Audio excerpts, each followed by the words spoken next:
Muy bien, buenos días, queridos hermanos. Qué alegría poder estar acá nuevamente con ustedes y poder compartir la palabra de Dios. Es un doble privilegio. Traigo muchos saludos de los hermanos de la Espada y también de mi familia, que hoy, después de una larga seguidilla de algunas gripes, querían presentarse allá con los hermanos que tenían mucho tiempo de no ir, así que mandan muchos saludos igualmente. Qué lindo tiempo hemos disfrutado, ¿verdad que sí? A veces me toca visitar diferentes iglesias y les voy a contar un secreto. El tiempo que más disfruto de alabanza entre todas es en Ituzaingó. Así que muchas gracias por las invitaciones. Cada vez que sé que tengo que venir lo disfruto mucho y sin duda que el Señor ministra a través de los hermanos, ¿no? Así que muchas gracias por el esfuerzo de prepararse y guiarnos a alabar a nuestro Dios. Bueno, ¿cómo están? Bien, estudiando el libro de Romanos, según me han dicho, así que vamos a ir a Romanos capítulo 8. Y ha sido mi oración que el Señor nos hable en esta mañana. Y a veces uno viene cargado de muchos problemas a la iglesia. A veces uno viene al domingo con algunas preocupaciones, situaciones que venimos arrastrando, quizás momentáneas, quizás algunas de mucho tiempo. Y Romanos capítulo 8 es un libro donde constantemente se repite la palabra espíritu, la vida en el espíritu. Y en el pasaje que vamos a ver hoy vamos a hablar acerca de la vida con Cristo, ¿sí? Nos toca Romanos capítulo 8 del versículo 31 al 39, así que vamos a ir Romanos 8 del 31 al 39. Y Pablo, cuando escribe este libro y este capítulo en particular, nos habla acerca de una vida en victoria. Y no es una vida a la cual nosotros como creyentes podemos llegar a alcanzar. Es una vida que ya tenemos. Es algo que ya es nuestro. Y tenemos que creer y vivir lo que ya tenemos. Y ese es el desafío que Pablo nos deja aquí en estos versículos. Así que, ¿cómo es esta vida en Cristo? ¿De qué se trata? Bueno, en este capítulo 8, en este pasaje que nos toca hoy, Pablo va a hacer muchas preguntas para hacernos pensar en esto, de qué clase de vida los cristianos, aquellos que hemos recibido a Cristo en nuestro corazón, tenemos, qué cosas son nuestras, y lo va a hacer por medio de preguntas, ¿sí? Así que me acompañan ahí, vamos a ir viendo características de esta vida en Cristo. Y va a decir ahí, versículo 31, lo leemos todos juntos. A propósito, si tienen algo para marcar la Biblia, siempre vamos a volver al capítulo 8, aunque después vayamos a otros textos de la Biblia para ir viendo algunas cositas, pero tengan ahí presente siempre el capítulo 8. 8:31, comenzamos ahí, nos dice, ¿qué pues diremos a esto? Si Dios es por nosotros, ¿quién contra nosotros? Y obviamente son preguntas que los que saben de idioma español les llaman preguntas retóricas, porque son preguntas que se contestan al contrario de lo que se pregunta. Si se pregunta como algo afirmativo, se responde con algo negativo. ¿Qué pues diremos a esto? Si Dios es por nosotros, ¿quién contra nosotros? La respuesta es nadie. Es la respuesta que nos surge. ¿Quién contra nosotros? Nadie. Y me hacía pensar como cuando íbamos de repente a la escuela, y yo soy el hermano mayor, en el caso de mi familia, tengo una hermana un poco más chica, pero quizás, si es tu caso, recordás cuando de repente, si eras el hermano menor, ibas con tu hermano mayor a la escuela. Y aquellos que de repente te molestaban, si te veían con el hermano mayor, no se metían contigo. Porque tengo a mi hermano mayor, siempre más grande, ¿no? Y esto es así. Si Cristo, nuestro hermano mayor, gracias, es con nosotros, ¿quién va a estar en contra nuestra?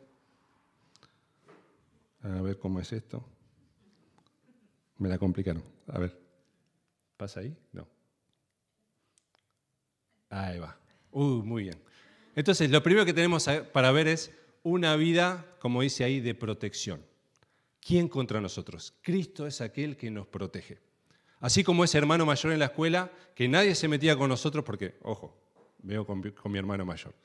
Esa es la idea. ¿Quién contra nosotros? No te olvides, Él está con nosotros.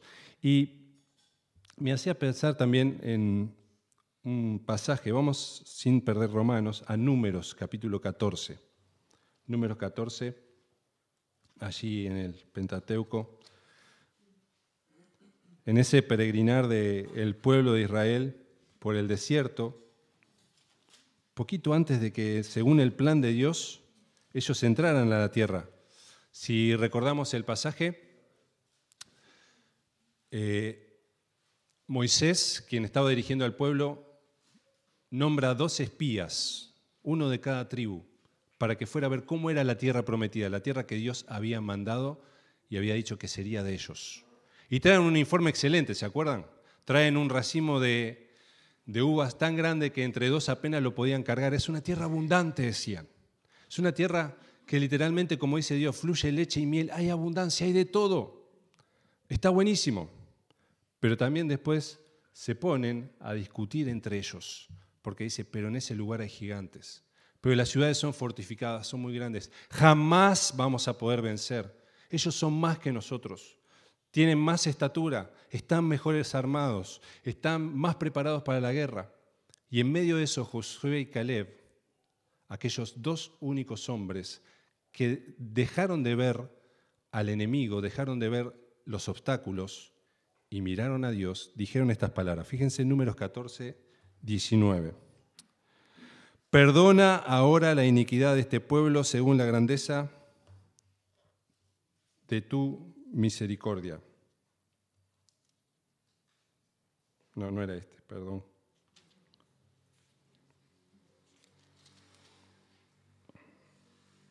Perdón, le agregué un 1, 14:9. Por tanto, dicen ellos, no seáis rebeldes contra Jehová, ni temáis al pueblo de esta tierra, porque nosotros los comeremos como pan. Son pan comido, como decimos hoy muchas veces, ¿no?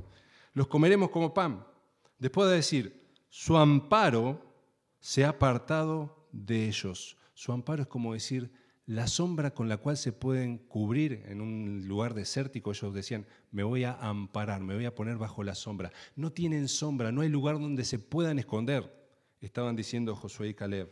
Su amparo se ha apartado de ellos. Y fíjense ahora, y con nosotros está Jehová. No los temáis, no tengan miedo. Y yo me hacía esta pregunta, ¿a qué le tenemos miedo? ¿Cuál es tu mayor miedo? No es una pregunta fácil de responder. ¿Qué te causa temor? Quizás es el futuro, quizás cosas que no podemos controlar como una enfermedad, quizás algunos a perder un ser querido, cosas que tienen que ver con más adelante que yo no puedo dominar, pero están en la esfera de lo que Dios sí puede controlar. La palabra dice, no temáis, Jehová está con vosotros. A veces tenemos temor a lo que otros puedan decir de nosotros. A veces como iglesia podemos incluso llegar a tener temor de la reacción del barrio, si vamos a golpear puerta a puerta, si vamos a hacer una actividad evangelística, ¿cómo hago? ¿Qué digo?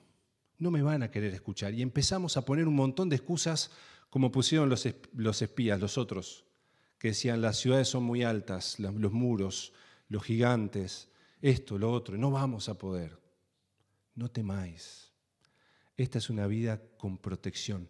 Jehová va con nosotros, Dios va con nosotros. Si Dios es por nosotros, ¿quién en contra? El Salmo 118:6 dice, Jehová está conmigo, no temeré lo que me pueda hacer el hombre. Estamos en medio de una sociedad con miedo. Estamos en medio de una sociedad que se siente insegura. Hermanos, no hay razón para que nosotros en nuestro corazón nos sintamos así. Obviamente que tenemos que cuidarnos de los peligros comunes de la calle, pero recordar que siempre el Señor está con nosotros. No hay razón para temer. Pensaba en un hombre que ya vivió en otra época. Solo el aspecto y la foto ya nos dice, ¿no? Es de otra época ese hombre. Es un misionero que se llamaba John Peyton, ¿sí? Él vivió en Escocia, nació allí. Y él tuvo siempre una carga muy especial por los nativos de unas islas que en ese momento se llamaban Islas Hébridas, ¿sí? No ebrias, eso es otra cosa, Islas Hébridas, ¿sí? Y eran unas islas que están al norte de Australia. Y el Señor puso en su corazón el hecho de ir ahí. Era un lugar nuevo para las expediciones misioneras. Desde Escocia, ir al norte en unas islas del Pacífico en el norte de Australia. En 1858 comenzó su trabajo allí. El problema es que los nativos allí eran caníbales. Comían hombres. Y muchos le decían, no vayas. Vas a terminar comido. Te van a matar, te van a devorar, vas a sufrir una muerte terrible. Pero el Señor puso en su corazón ir ahí. Y Él relata, porque Él escribió una autobiografía, cómo vez tras vez el Señor lo fue librando. En una oportunidad, por ejemplo, estaba Él con su esposa, su familia, y ya varias veces lo habían amenazado los nativos porque no querían que ellos estuvieran ahí. Obviamente ellos practicaban ciertos cultos, macabros, ocultistas. Y un día, dice, una noche ellos se acercaron con antorchas, con lanzas, y ellos dijeron, cerremos las puertas, empecemos a orar, no tenemos nada para hacer. Y lo único que se escuchó después afuera fue silencio. Y él cuenta en esa autobiografía que pasaron los minutos, pasó el tiempo y no pasaba nada. Se anima a mirar por la ventana y lo que ve es a todos esos nativos con sus antorchas en medio de la noche, parados quietos. El jefe da una orden y se comienzan a ir. Pasa el tiempo y el jefe de esa tribu recibe a Cristo. Y le pregunta, con la curiosidad que tenemos todos, ¿no? Muchas veces, le pregunta a este misionero, le pregunta al jefe, ¿se acuerda, jefe, aquella noche? ¿Cómo no me voy a acordar? Dice en la historia, ¿no? Claro que sí, la tengo bien presente. Dice, nosotros íbamos y estábamos resueltos a matarlo, a usted y a su esposa, y lo íbamos a comer. Pero cuando llegamos a la cabañita donde usted estaba, habían unos hombres tan altos, con vestiduras que brillaban y con armas en sus manos que parecían de fuego, que tuvimos miedo. Nos quedamos petrificados y lo único que pudimos hacer es irnos. Y entendimos que el Dios de usted es real. Dios nos protege. Tenemos una vida de protección. No hay razón por la cual temer. En otro momento, en otra de las islas, pasó algo similar. Iban a incendiar su cabaña y él comenzó a orar. Y obviamente, como decimos muchas veces el dicho, no es creer, como dice el dicho, o reventar. Pero en ese momento se levanta un viento tan fuerte, una especie de tornado, una turbonada tan grande, que el fuego que habían puesto alrededor de la cabaña se termina apagando. Y estos hombres no pudieron hacer nada y también llegaron a los pies de Cristo. Y en el prólogo de esa autobiografía, otra persona escribe así acerca de este misionero. Dice, John Peyton fue un misionero que encontró en la presencia de su Señor el antídoto contra el miedo y la seguridad de que era inmortal hasta que su Señor cumpliera el plan que tenía en él. Hermanos, el enemigo busca muchas veces infundirnos miedo. Que tengas miedo. El miedo paraliza. El miedo nos aterroriza, nos petrifica. El enemigo quiere muchas veces, como estos caníbales, devorar tu confianza en Dios. Con las circunstancias, con los problemas, con muchas veces el rechazo de la gente. Quiere devorar tu pasión por querer predicar y hablar a otros. No lo dejes. Te animo a que puedas levantar tu mirada y recordar que no estás solo. Hay un hermano mayor atrás que te protege. Amén. No solamente es una vida de protección, vamos de vuelta a Romanos 8, ahora el versículo 32, sigue diciendo allí, el que no escatimó ni a su propio Hijo, sino que lo entregó por todos nosotros, ¿cómo no nos dará también con Él, con su Hijo, todas las cosas? El que no escatimó ni a su propio Hijo, Dios. Literalmente está diciendo ahí el que no se reservó ni siquiera a su hijo. Lo más valioso que tiene Dios, que tenía Dios, su hijo, Cristo, no se lo guardó. Dijo, bueno, quiero salvar a la raza humana, pero no, es demasiado el precio. No, mi hijo no. No hizo así, dijo sí. Y si estuvo dispuesto a entregar a su hijo para resolver el problema más grande del ser humano, que es que estábamos perdidos rumbo al infierno, muertos en nuestros delitos y pecados, si estuvo dispuesto a entregar a Cristo para resolver el mayor problema que teníamos, ¿cómo Dios no va a ser capaz de ayudarnos en los pequeños problemas, de darnos las pequeñas cosas que necesitamos? Necesitábamos la salvación, el precio era Cristo, lo pagó. Y si hizo eso, ¿cómo no va a suplir nuestras necesidades más pequeñas? Vivimos en un tiempo donde a veces nos cuesta esto. Nos cuesta pensar en cómo vamos a hacer para llegar a fin de mes. Sabemos que la economía está difícil, pero no dejemos de confiar en medio de los momentos de estrechez, porque tenemos un Dios que dice ahí, puede suplir todas las cosas. Él está al tanto de todas nuestras necesidades. Y muchas veces pasamos tiempo así para que recurramos a Él, para que no vivamos en independencia. Porque como decimos muchas veces, cuando tenemos el bolsillo lleno no nos acordamos de Dios. Pero cuando falta algo, es un momento para clamar. Pero qué lindo que podamos formar el hábito de cualquiera sea nuestra situación, con riqueza o con escasez, que todo el tiempo vivamos dependiendo de nuestro Señor. Él nos quiere enseñar en esto. Dios es un Dios que sostiene el universo. Y pensaba también en esto. Ahora se nubló un poquito, pero ¿cuántos de ustedes cuando se levantaron hoy de mañana observaron el sol? Qué lindo sol que teníamos, ¿no? ¿Verdad que sí? Y qué lindo es cuando sale el sol después de varios días que está nublado. Y pensaba en nuestro sol. Ahora, ustedes saben que el sol es una estrella, ¿no? Y es una estrella que Dios puso ahí para darnos su calor, para darnos su luz y para sostener la vida. Ahora, en esta semana justo me tocó enseñar a un grupo de preadolescentes, de niños, acerca justamente de cuando Dios creó el sol. Y ustedes saben que hay un dato interesante, no sé si lo llegan a ver ahí, pero dice que el sol, cada segundo, entre que yo digo 0, 1, cada segundo, consume 5 millones de toneladas de materia, 5 millones de toneladas de recursos que el sol va a consumir para darnos un segundo de luz y calor. 5 millones de toneladas. Estamos hablando de 5.000 millones de kilos de material que el sol tiene en sí mismo para darnos calor, para darnos un poco de luz en un segundo. Hice algunas cuentas.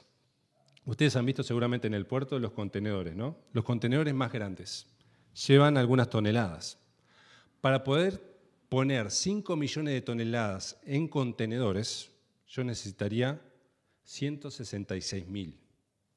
166.000 contenedores, no sé si entran en nuestro puerto, pero bueno, son 166.000 contenedores para 5 millones de toneladas de materia que el sol consume solamente en un segundo. ¿Cuánto es esto? Bueno, tenemos barcos grandes, capaces de llevar desde China, por ejemplo, hasta Montevideo, un montón de estos contenedores. El barco más grande que tenemos lleva aproximadamente 24.000 contenedores. Por lo tanto, yo necesito 7 barcos de estos. ¿Van siguiendo el razonamiento? Necesito 7 barcos para llevar estos 5 millones de toneladas que el sol va a consumir en un segundo. Y mientras yo vengo hablando todo este tiempo, ese sol está ardiendo, siendo sostenido por el Dios de toda provisión. No hay razón para desconfiar. Si Él sostiene el sol que nos da la vida a través o de parte del Señor, ¿cuánto más tengo que confiar? Y a veces pensamos, bueno, sí, el sol es algo grande, pero ustedes saben que el sol no es la estrella más grande que hay, ¿no? ¿Sabían eso? Por ejemplo, hay una estrella que se llama así, Sifi, A, ponele. Y hay un puntito acá. ¿Saben qué es ese puntito? Se lo voy a acercar un poquito más. Es nuestro Sol. Y esa estrella también está ardiendo, también está dando luz, aunque nosotros estamos tan lejos que la vemos chiquita en el cielo. Y Dios también la sostiene. Tenemos una vida de provisión. Confiemos en que Dios va a suplir nuestras necesidades. Dice ahí, ¿cómo no nos dará también con Él todas las cosas? Él no nos va a dar nuestros gustos, pero sí promete suplir nuestras necesidades. Necesidades materiales, pero necesidades también emocionales, a través de hermanos, a través de personas que van a orar por vos. Va a suplir nuestras necesidades espirituales, porque Él está interesado en nuestras vidas. Entonces, el segundo punto es que es una vida de provisión. Recordamos en el Sermón del Monte, el Señor le decía, observen las aves del cielo, que no trabajan, pero Dios les da su alimento. Observen los lirios del campo, que no trabajan ni hilan, no cosen, pero ni siquiera Salomón, con toda su gloria, se vistió como una de esas pequeñas flores. Después termina diciendo, ¿cuánto más no hará vuestro Padre que está en los cielos, que conoce vuestra necesidad? Hermanos, confiemos, porque Él sabe lo que necesitamos. Tercero, vamos de vuelta ahí a Romanos capítulo 8, y ahora vamos a hablar de una vida con paz. Porque fíjense, versículos 33 y 34. Sigue haciendo las preguntas Pablo. ¿Quién acusará a los escogidos de Dios? Dios es el que justifica. ¿Quién es el que condenará? Cristo es el que murió, más aún el que también resucitó, el que además está a la diestra de Dios, el que también intercede por nosotros. Es una vida de paz, porque estamos en paz con Dios, primero que todo. Dice, versículo 33, ¿quién acusará a los escogidos de Dios? ¿Quién nos puede acusar? La respuesta es nadie, porque Dios nos justificó. Y esta palabra justificar habla acerca de hacer a algo recto, así como esa regla, ¿sí? La rectitud es sinónimo de justicia. Saben, cuando yo era joven, hace muchos años, hubo un tiempo en que trabajé en un taller sanitario, pero hacían también tornería. Y aprendí algunas cosas de las que hacía el tornero. No sé cuántos han visto un torno alguna vez. Yo me acerqué a ese torno por primera vez cuando llegué ahí, y era una máquina increíble, todo lo que podía hacer ese aparato, ¿no? Y traían ahí, por ejemplo, válvulas que usaban en barcos del puerto, que eran enormes, era como decir canillas de las que usamos en el baño, ¿sí? O llaves de paso, pero enormes, unas cosas. Y había que rectificar los ejes que cerraban esas válvulas para que estuvieran rectos. Muchas veces de tanto usar se torcían, se dañaban, y entonces eso había que ponerlo en el torno, y el torno se encargaba de hacer recto, de hacer nuevamente correcto, de corregir lo que estaba torcido, estaba mal. Se llamaba rectificar. Y Cristo nos ha hecho rectos, nos justificó. Pero Él no corrigió lo que estaba mal, Él nos hizo nuevos en rectitud cuando recibimos a Cristo. Por eso dice ahí, ¿quién te puede acusar? Nadie. Dios me ve sin errores. ¿En serio me ve sin errores? Pero ¿Dios sabe lo que soy? Sí, sabe lo que sos. Sabe lo que hacemos. Pero ¿cómo nos ve? Nos ve a través de Cristo, con la justicia de Cristo. ¿Quién nos puede acusar? Nadie. Podés estar en paz. Sigue diciendo el versículo ahí, ¿quién es el que condenará? ¿Quién te puede condenar? Fíjate que una acusación es más leve que una condena. La condena viene cuando ya la acusación se comprobó, se probó que de lo que te acusaban era cierto. Pero ¿quién te va a condenar de pecado? Si estás en Cristo, nadie. Porque ya Cristo sufrió nuestra condena. Él ya sufrió por nosotros, Él ya murió por nosotros, resucitó. Y no solamente eso, dice después que Él está a la diestra de Dios intercediendo por nosotros. Y saben, Apocalipsis 12, 10 y 11 habla acerca de que el diablo, el acusador de los hermanos, está día y noche acusando, diciéndole a Dios, mira lo que hace Nacho, mira cómo te falla. Pero también me dice 1 Juan capítulo 2, versículo 1, hijitos míos, estas cosas os escribo para que no pequéis. Y si alguno hubiere pecado, abogado tenemos para con el Padre, a Jesucristo el justo. Cristo es nuestro abogado. Él está ahí abogando por nosotros. No hay razón por la cual tengamos que estar con culpa, con remordimiento. ¿Saben? Hay mucha gente en nuestro país que vive así, con culpa por cosas que hizo en el pasado, por errores que cometió y que no los puede borrar, no los puede cambiar. De hecho, alguien dijo así, la depresión es la enfermedad del pasado, la ansiedad es la enfermedad del futuro, lo que todavía no vino, y el estrés es la enfermedad del presente. Pero me quedo con lo del pasado. ¿Saben? Se calcula que el 20% de la población de Uruguay padece depresión. Es mucho. Estamos hablando que es 1/5 de nuestra población. Y esto es un estudio de hace muchos años. Seguramente subió. Pero esto me hace pensar en cuánto necesita la gente tener paz consigo mismo. Porque están cargados de culpa.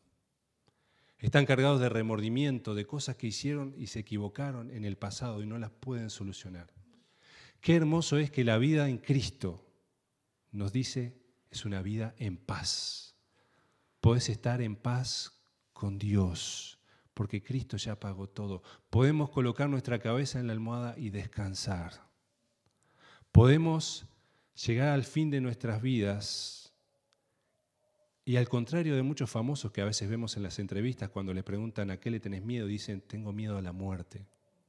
Personas con tanto dinero, tanta fama, reconocimiento, pero cuando son sinceros dicen, tengo miedo a la muerte, no me quiero morir. Obviamente no nos queremos morir, pero sabemos que si ese día llega, estamos en paz y nos podemos ir en paz a los brazos del Señor, porque ya está todo saldado. Hermanos, no hay razón para estar inquietos, sino para que estemos en paz. Vamos a Romanos 8 y vamos a avanzar un poquito más, ya terminamos. Romanos 8, versículo 35 y 36 va a decir así. ¿Quién nos separará del amor de Cristo? ¿Tribulación o angustia o persecución o hambre o desnudez o peligro o espada? Como está escrito, por causa de ti somos muertos todo el tiempo. Somos contados como ovejas de matadero. Y aquí Pablo está haciendo referencia a un salmo, al Salmo 45, 22. Pero primero va a decir, ¿quién? ¿Quién nos separará del amor de Cristo? Y es una vida con pertenencia. Pertenecemos a Cristo. ¿Quién nos puede separar de su amor? Nadie. Pero después va a decir tribulación, angustia, y aquí ya no está hablando de personas, está hablando de situaciones. Quizá la pregunta podría decir, ¿y qué te puede separar del amor de Cristo? Nada. Entonces, nadie ni nada nos puede separar del amor de Cristo, porque somos suyos, porque le pertenecemos. Y aquí nombra siete diferentes situaciones.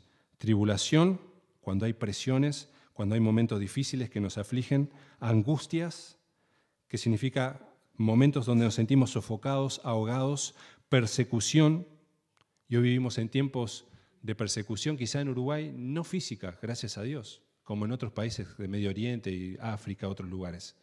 Pero sí a veces hay persecución intelectual, porque como vos pensás en un Dios que no se ve, y las personas piensan, bueno, si no lo ves, no existe, muchas veces se burlan, hay rechazo, hay cierto tipo de persecución intelectual.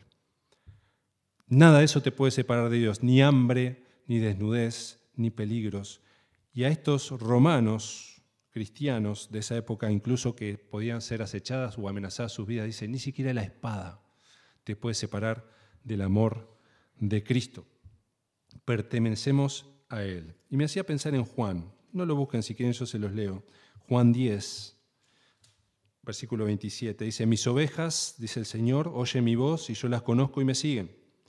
Y yo les doy vida eterna y no perecerán jamás, ni nadie las arrebatará de mi mano.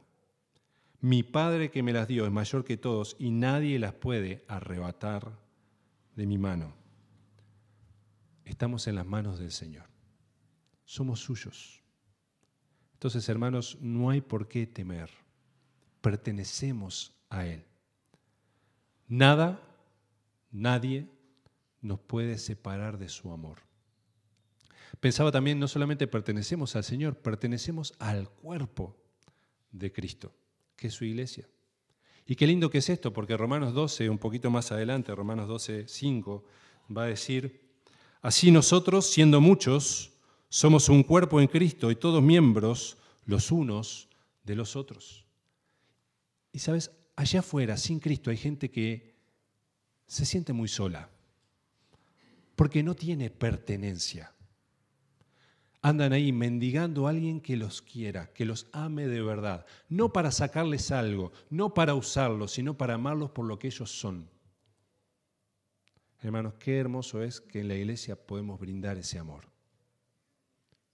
Y que personas que van creyendo en Cristo pasan a ser miembros y somos miembros los unos de los otros. Y entre todos nos abrazamos, nos amamos, nos alentamos, nos confortamos, nos apoyamos. Cuando uno se cae, lo levantamos. Pertenencia. Y eso nos anima, qué bien nos hace estar acá. Y cuánto tenemos que orar por hermanos que quizá hoy no están acá, que andan ahí a medias o se han desviado, porque a ellos les hace bien pertenecer, estar acá. Y cuando a veces no tengamos ganas los domingos de mañana levantarnos temprano, ahora que viene el frío y cuesta más, acordate, tengo una pertenencia, soy de Cristo, pero también soy del cuerpo, de la iglesia. Tengo que estar, me va a hacer bien. Amén. Pensaba en una historia que leí hace un tiempito, rápida, en los tiempos que había esclavitud en Estados Unidos, ya hace 2 siglos atrás. Había un hombre, un hacendado, tenía en su casa una pared que se había roto. Esas casas, vieron que las vemos en las películas que eran como de madera. Había que repararla. Para repararla había llamado a 2 de sus esclavos y puso un tablón y uno de ellos tenía que ponerse en la parte del tablón suspendido en el aire y el otro, para hacer equilibrio y que no se cayera, tenía que pararse en la otra punta que estaba apoyada dentro de la casa. Era como una especie de sub y baja, ¿no? Medio peligroso, no había nada de seguridad, cinturón, de eso no existía. Y le dice al esclavo, anda a la punta y vos acá. Y el esclavo que le mandó a la punta dice, no, no quiero. ¿Cómo que no querés? Imaginamos, ¿no? No, no quiero. No, sí, anda. No, no quiero. Y lo llama. Pero ¿y por qué no querés? Porque no sé si él se va a quedar ahí o se va a levantar y me puedo matar. ¿Qué sé yo si él realmente se va a quedar ahí? Bueno, está bien. Y le dice a ese esclavo, al que se iba a poner en la punta, andate, seguí tu trabajo. Entonces, anda a la punta, le dice el esclavo que había dicho, no quiero, y yo me quedo acá en la punta. Y entonces el esclavo va, hace la reparación, suspendido en el aire, y vuelve. Y queda extrañado el patrón, ¿no? El jefe, su dueño. ¿Y por qué cuando él te dijo que no, que iba él, me dijiste que no, y ahora que fui yo, me decís que sí? Y dice, lo que pasa es que hay una gran diferencia, patrón. ¿Cuál? Que usted pagó un precio muy alto por mí y no va a desperdiciar su dinero así porque sí. ¿Entienden la idea? Pertenecemos al mejor de los patrones, que pagó un precio muy alto por nosotros y no nos va a soltar. No va a dejar que te caigas. Amén. Romanos 8, seguimos rapidito, 37. Un versículo muy conocido, dice, antes en todas estas cosas somos más que vencedores por medio de aquel que nos amó. Y esta es una frase que usaban los romanos en esa época, porque los romanos se autoexaltaban. Claro, ellos eran los conquistadores de toda Europa, todo el mundo conocido en esa época, y usaban esta frase, nosotros somos más que vencedores. Y Pablo toma esa frase para decir, ustedes cristianos, ustedes hijos de Dios, son los verdaderos más que vencedores. ¿Pero por qué decían los romanos que eran más que vencedores? Bueno, ellos tenían una costumbre. Cuando conquistaban una ciudad, no mataban a todo el mundo. Los que se rendían le conservaban la vida. Los equipaban con armas, pero los ponían al frente de las filas, al frente de su ejército. Cuando venía una guerra, los primeros que morían, ¿quiénes eran? Esos. Pero ellos se jactaban de que decían, hasta nuestros enemigos pelean por nosotros. Y pensemos, Pablo viene nombrando en el versículo 36 aflicciones, hambre, desnudez, problemas, cosas que no nos gustan pasar. Y está diciendo ahí entonces Pablo, todas estas cosas terminan siendo, que son enemigos nuestros, estos problemas terminan siendo de beneficio para nosotros. Porque aún esas pruebas, esos momentos difíciles terminan peleando para nosotros. Es lo que está diciendo Pablo acá. Por eso somos más que vencedores, por medio de aquel que nos amó. Porque aún las pruebas no nos dañan, son para nuestro beneficio, son para ayudarnos. Y saben, Primera de Pedro va a decir ahí, Pedro, hablando a cristianos que justamente estábamos pasando momentos de prueba, 1 Pedro 1:6, dice, en lo cual vosotros os alegráis en la salvación, aunque ahora por un poco de tiempo, si es necesario, tengáis que ser afligidos en diversas pruebas, para que sometida a prueba vuestra fe, mucho más preciosa que el oro, el cual aunque perecedero se prueba con fuego, sea hallada en alabanza, gloria y honra cuando sea manifestado Jesucristo. ¿Sabes? Es una vida con pertenencia, ya la pasamos. Es una vida con propósito. Porque Dios tiene un propósito en nuestra vida. No vivimos por vivir. No estamos aquí en esta tierra porque sí. Si no, ya al recibir a Cristo nos hubiéramos ido al cielo. ¿Cuál es el propósito? Que nuestra fe sea purificada. Que nuestra fe crezca. Dice aquí Pedro que vuestra fe, que es más preciosa que el oro, más valiosa que el oro, una vez que es probada, termina siendo de alabanza, de gloria a Dios. Ese es el propósito de nuestra vida, hermanos, que llevemos gloria a Dios. Pero para eso muchas veces nuestra fe necesita ser probada, como lo que vemos ahí, el oro puesto en el crisol. Saben, tenía un tío que era joyero. Él ya falleció. Pero él hacía este tipo de procesos, fundir el oro, para que al fundirlo, las escorias, lo que es impuro en el oro, flota, sube a la superficie y lo puede retirar para que el oro sea puro. Muchas veces escuchamos esa frase que dicen, esta persona vale oro. Tiene un corazón de oro. Qué lindo que puedan decir eso de nosotros, ¿no? Pero que brillemos, no para nosotros mismos, brillemos para el Señor. Nuestra fe es valiosa. Recordá, hay un propósito en nuestra vida. Y por último, Romanos, capítulo 8, versículos 38 y 39. Por lo cual estoy seguro de que ni la muerte, ni la vida, ni ángeles, ni principados, ni potestades, ni lo presente, ni lo porvenir, ni lo alto, ni lo profundo, ni ninguna otra cosa creada nos podrá separar del amor de Dios, que es en Cristo Jesús, Señor nuestro. Por último, es una vida permanente. Es una vida permanente. Su amor no cambia por nosotros. Dice que no hay, y ahora sí va a nombrar cosas como la muerte. La muerte no nos puede separar de su amor, porque morimos con Cristo. ¿Y a dónde vamos? Con Cristo. Y si vivimos, vivimos para Cristo. Su presencia no nos deja. Y después va a nombrar que ni siquiera principados, potestades, los cuales son jerarquías angelicales, ni las cosas que nos pasan, lo presente, ni lo que va a pasar, lo futuro, ni cosas que para nosotros son lo alto o lo profundo, nada nos puede separar de su amor. Y su amor es en Cristo Jesús. Había un niño que se había portado muy mal. ¿Vieron esos niños que pasan por esas etapas que son difíciles? Y estaba su papá ahí dando vueltas en la casa y ya era la hora de dormir, lo habían mandado a dormir, había estado en penitencia varias horas ese día. Y ese niño que creía en Dios estaba arrodillado al costado de su cama orando. Y su papá ve que la puerta estaba medio entreabierta y lo mira así y escucha que estaba orando su hijo. Su hijo no lo vio. Y dice, Dios, te pido que me ayudes a portarme mejor. 5 años. Porque me cuesta, como son los niños, ¿no?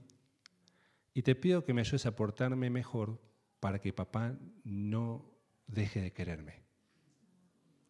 Y claro, cuando el papá escucha eso, se le removió todo por dentro, ¿no? Y entonces entra al cuarto despacito, hijito, escuché que estabas orando. Dice, ¿sabes? Papá nunca te va a dejar de querer. No importa cómo vos te portes. Solamente que si te portás bien, es un amor donde papá se alegra. Papá está contento. Pero si te portás mal, papá igual te ama, aunque es un amor que se entristece. Y hermanos, me hacía pensar en que su amor no cambia, pero sí tenemos que pensar en qué posición estamos nosotros. Realmente el amor que Dios siente por nosotros, el que siente por mí, Nacho, ¿es un amor que se alegra o es un amor que se duele? ¿Cómo estoy viviendo para Dios? Hay cosas que debería sacar, cosas que tengo que empezar a hacer para que sea un amor donde Dios se goza. Su amor no cambia, su amor es inmutable, pero puede ser un amor con dolor o un amor con gozo. Que sea nuestra intención y nuestro anhelo traer gozo al corazón de nuestro Señor. Amén. Vamos a orar y terminamos este tiempo. Gracias te damos, Señor Jesús, por esta mañana. Gracias por tu palabra, por estos versículos que tantas veces los hemos leído. Pero qué bien nos hace recordar el tipo de vida que tenemos en Cristo. Gracias porque es una vida de victoria. Señor, no queremos vivir derrotados, sabiendo que tenemos tanto en nuestras manos. Dios, ayúdanos a levantar nuestra mirada más allá de las circunstancias presentes y entender que tenemos protección en ti, provisión, que permanecemos en ti, que tenemos pertenencia, paz, todo lo que necesitamos en nuestro corazón y que influye en nuestra vida está en ti. Ayúdanos a confiar en eso y a que podamos vivir con esa confianza, cualquiera sea la circunstancia, cualquiera sea el momento que estemos atravesando. Ayúdanos, Dios, a confiar, a pensar en ti. Te lo pedimos, te lo rogamos y te damos gracias. En el nombre de Jesús. Amén. Dios le bendiga mucho, hermanos.